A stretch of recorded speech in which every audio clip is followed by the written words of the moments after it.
இந்த நல்ல வேலைக்கு கர்த்தரை ஸ்தோத்திரிக்கிறேன். இப்பொழுதும் என்னுடைய சாட்சியத்தை கூறுகிறேன்.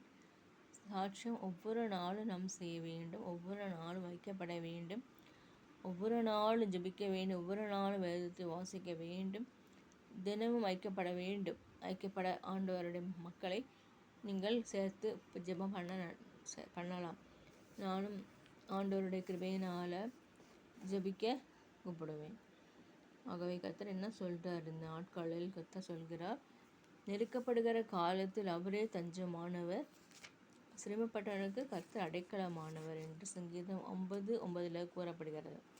அவ்வாறாகவே சிரமப்படுத்தப்பட்ட நாட்களுக்கு, துன்பத்துக்கின்ற வருஷங்களுக்கு சரியாய் மகிழ்ச்சியாக்க கர்த்தர் என்னை சித்தம் செய்கிறார்.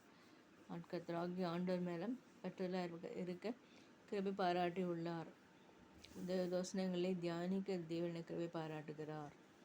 ஒவ்வொரு நாளும் நாம் ஐக்கியப்பட்டு ஜெபிக்க வேண்டும். வாழ்க்கையில் இருக்கிற பாவங்கள், சோதனைகள், துன்பங்கள் எல்லாம் ஆண்டவர் மறை செய்கிறார். எவ்வாறு என்றால் சாட்சியம் ஆட்டுக்குட்டியின் ரத்தத்தினாலும் சாட்சியின் வசனத்தினாலும் நான் சத்ருவை ஜெயித்தேன் என்று ஆண்டவர் சொல்கிறார். சத்ருவை ஜெயிக்கிற நமக்கு உதவி செய்ய நமக்கு கர்த்தர் எப்படி உதவி செய்கிறார்னா, தேவனுடைய வார்த்தை வசனம் தேவனுடைய வார்த்தையினாலும் சிரமப்படுத்தப்பட்ட நாட்களை எல்லாம் மாற்றுகிற கர்த்தர். அவர் எவ்வாறு மாற்றுகிறார் என்றால், நாம் தேவ வசனத்தை வாசிப்பதனாலும் ஆட்டுக்குட்டியின் ரத்தத்தினாலும் ஹோலி கம்யூனியன் என் வாழ்க்கையில் அவற்றையெல்லாம் செய்ய கர்த்தர் என்னோடு பேசுவார். சில வேளைகளில் சில வேளையில் மடிந்து போய்விடுகிறேன்.